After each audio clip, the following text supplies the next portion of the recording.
Ebusuan yini kamo ewo channel so AGH Politics Avenue. Podcast or se trend me go to make headlines. Ne jemre na EDB exomo ewo ha. Eni di me ho roxy mus ende EDD kanya. Best luck say obechima subscribe to the channel. Hit notification bell so share na for friends to answer into me kebi. Onua yenko Kwabena Adu Boahen aso ye. Na sika twitwiri dia afa papa ni nsem no anso ho aho. Expose bi aba ya jemra EDB exomo Black Rasta. Ene obibie nsem so a onua enya asem koto akra na de ye edi twam kra ne se sa Kwabena Adu Boahen wani abranti bi a ye frɛ ne se anochi wo mu efa kuntena se ewia abamu emana na adodankwa akufuado emane di nkonim onua nsem eboboba ye mu nransem nim na ye hwɛ ne ye kɔ ene de ba meda se wajemre ewo ha ye nkɔ eye nsemfo anim.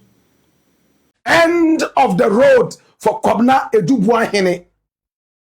Now we have talked about Kwabena Adu Boahen time and again.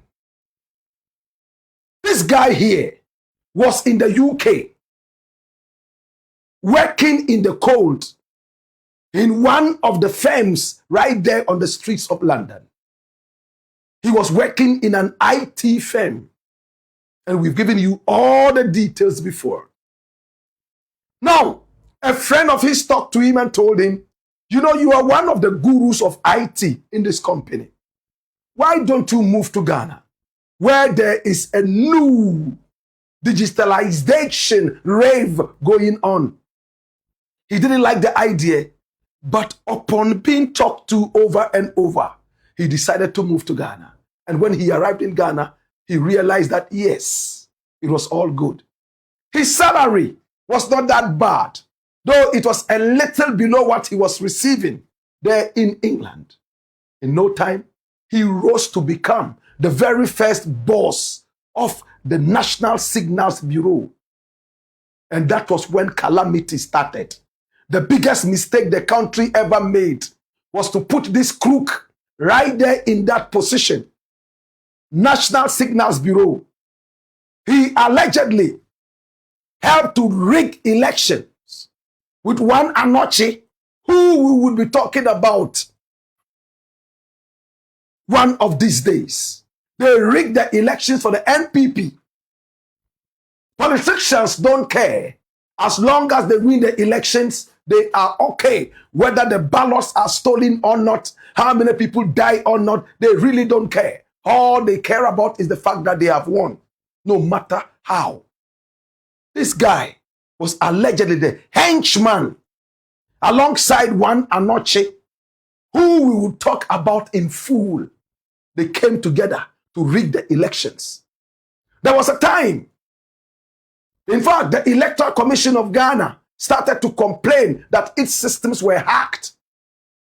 We were told that these two guys, especially this guy, were those who were behind that kind of dirty work.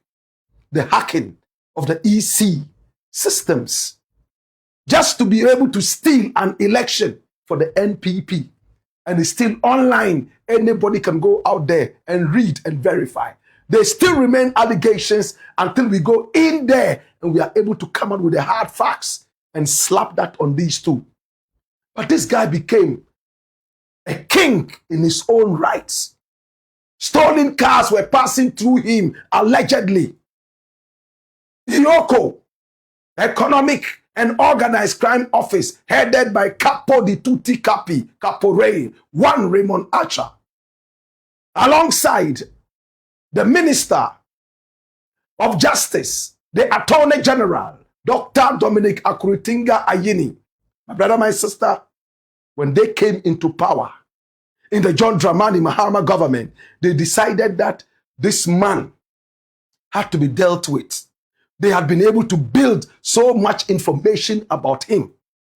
How he abducted people just anyhow, as if it was a lawless state. There was an Emirates lady he allegedly asked his boys to pick up. And he had boys who worked under him. Stolen cars coming in from Canada, from America. This guy used his office allegedly as the conduit pipe to have all those stolen cars come through him right here in Ghana. He opened up a car dealership My brother, my sister, and he was renting out executive cars, exotic cars to so many different business gurus around the world who visited this nation. There was a time, my brother, my sister, he could even go out and arrest anybody at will, torment this person. And he was supposed to be a deacon of a church. A deacon of a church. And it's not just any other church, but the Assemblies of God church. In fact, he strategically placed himself there.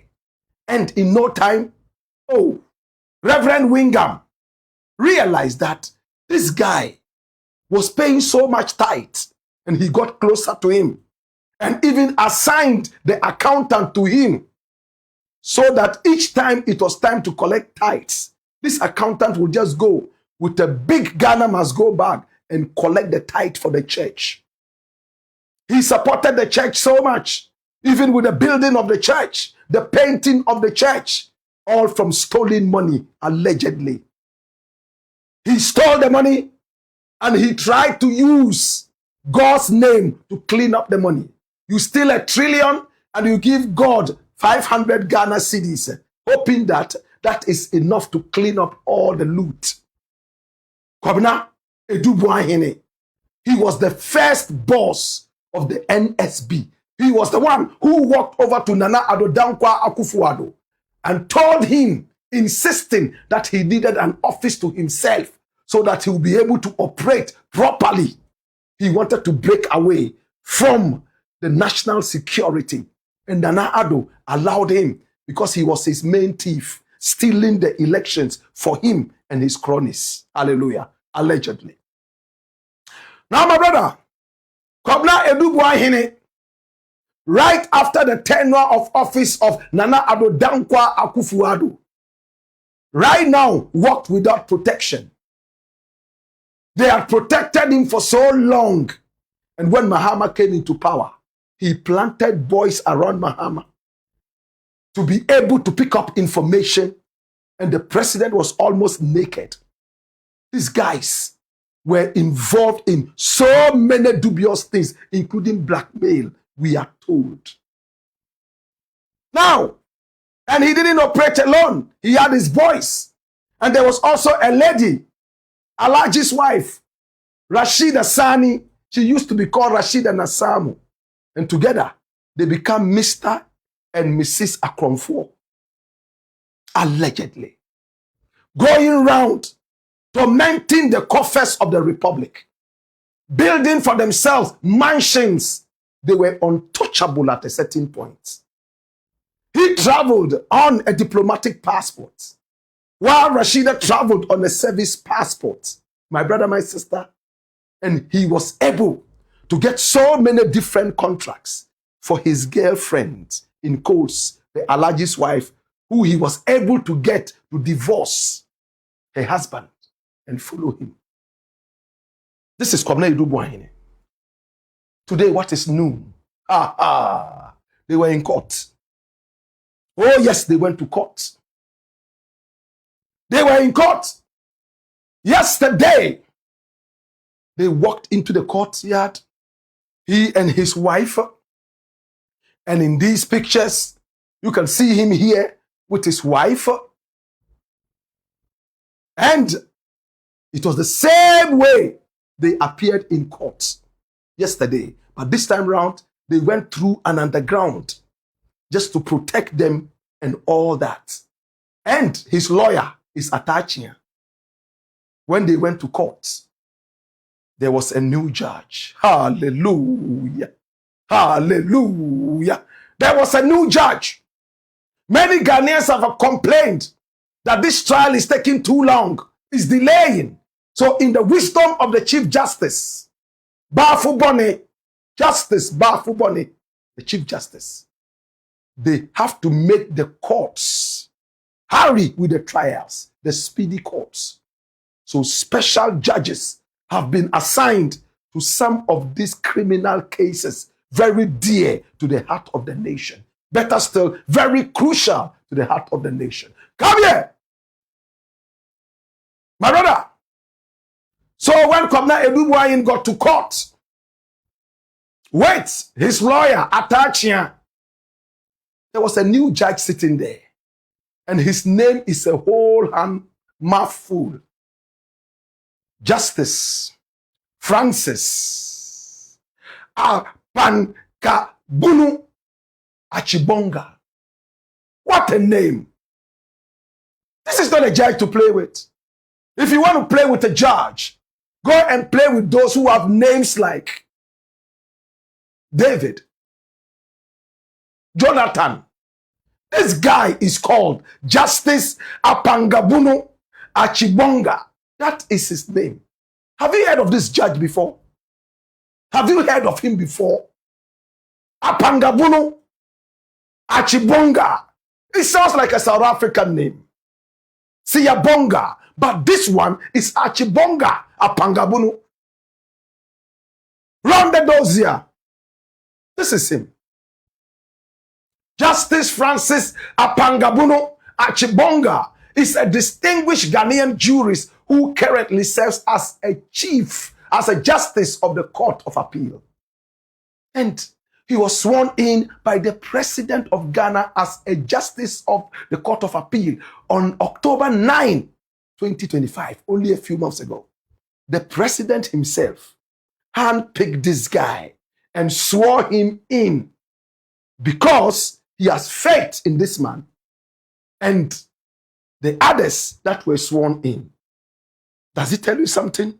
If this is a president that has all the credibility and is making Ghana tick and talk again, then you can nod your head and say, this is somebody who would push the agenda of the state, my brother, my sister, as fast as he's that energetic. Now, before his elevation, he served as a High Court judge with notable postings at the Adenta High Court and in Koforidua. And in December 2019, he was seconded to the Gambian bench as a High Court judge as part of a technical assistance program from Ghana to help rebuild the Gambia's judicial system. This is Justice Apangabunu Achibonga. Now, on March 11, 2026, he took over as the presiding judge in the high-profile trial of Kwabena Adu, the former Director General of the National Signals Bureau. Yes, National Signals Bureau at the Accra High Court. My brother, my sister, Justice Achibonga is widely recognized for his strict adherence to legal procedure and a zero tolerance for deviousness. Hallelujah. I'm finished. Can you see the point? Ethics and integrity. He is a justice full of integrity. Justice Apangabunu Achibonga is widely recognized for his strict adherence to legal procedure and a zero tolerance for deviousness. You know what that word means? Logoligi monfiloto. Hey! Retired Supreme Court Justice William Atuguba has publicly praised him as a solid and brilliant material, highlighting his professional excellence as a candidate for future Supreme Court elevation. And we all remember Atuguba. They are all applauding this guy. That his name, that is a mouthful, is not by chance. It's not easily chewable. Now, in April 2025, he notably declared his intent to fish out lawyers he believed were being dishonest with the court, reinforcing his reputation for integrity. Just last year, he said, I am going after some lawyers who are dishonest, taking bribes, don't speak the truth, they are crooks, and destroying the legal system. Me, Apangabunu Achibonga, I will go after them one after the other. Put them on the chopping board, slice them, and use their body for chichinga. Hallelujah. He holds a Bachelor of Laws, LLB, from the University of Ghana, and a Master of Laws, LLM, specializing in oil and gas, just like me. I don't have a law degree, but I have a master's in oil and gas management. As of late 2019, he had already served over 15 years in the legal profession across the bar and bench. Dash it away. This is the man we are talking about. Justice Apangabunu Achibonga.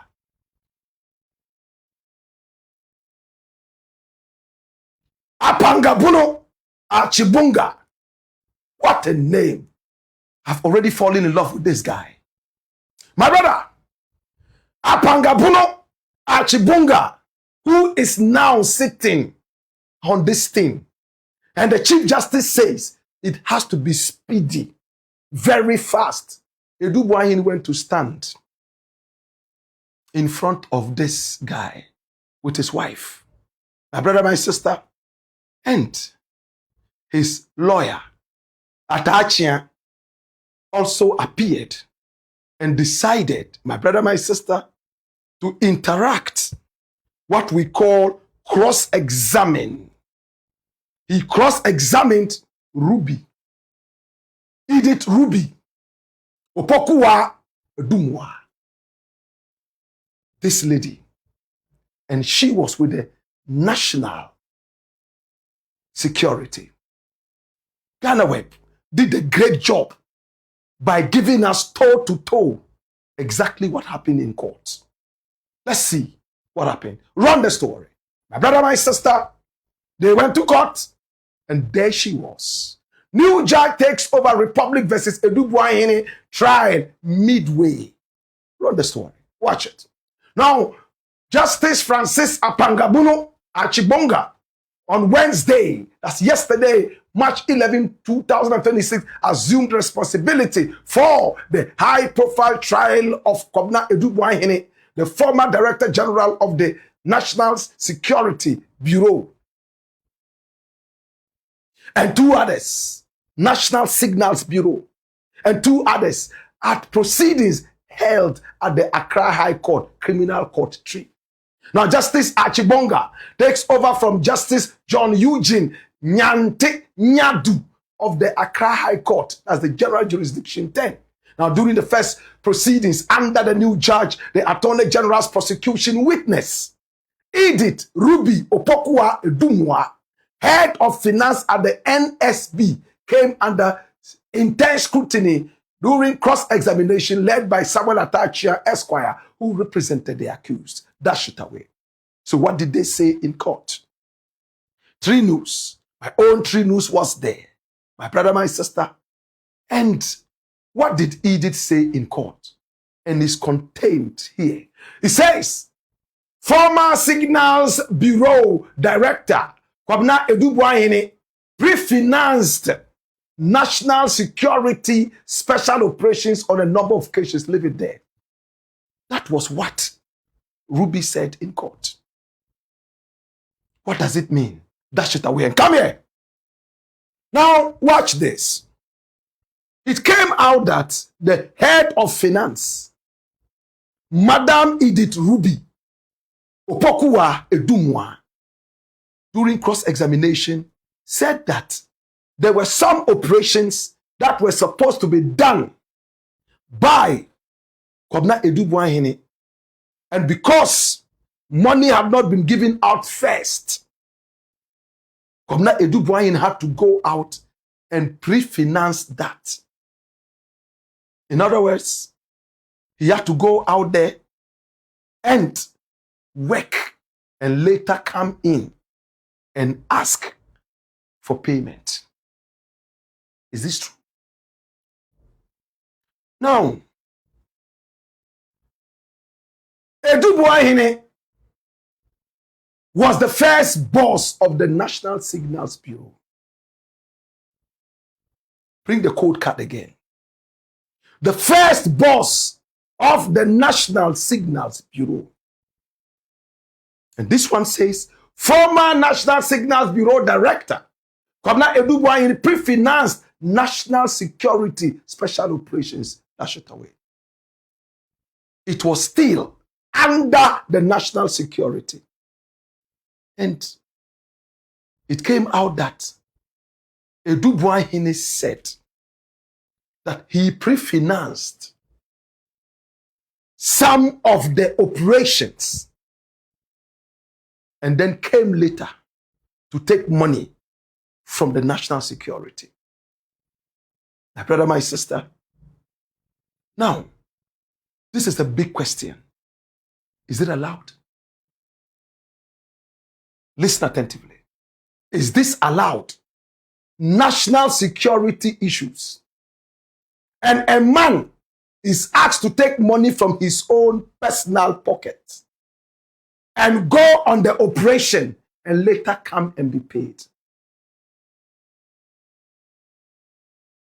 Boahen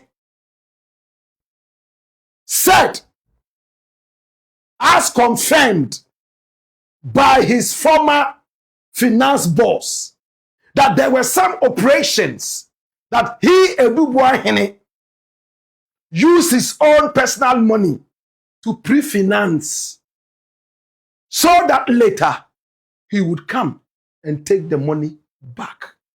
Why would he pre-finance an operation? Oh, it's urgent. It needs to happen right now. We cannot wait for another 2 days, 3 days, 5 days to put all the documents together and get the money before we go.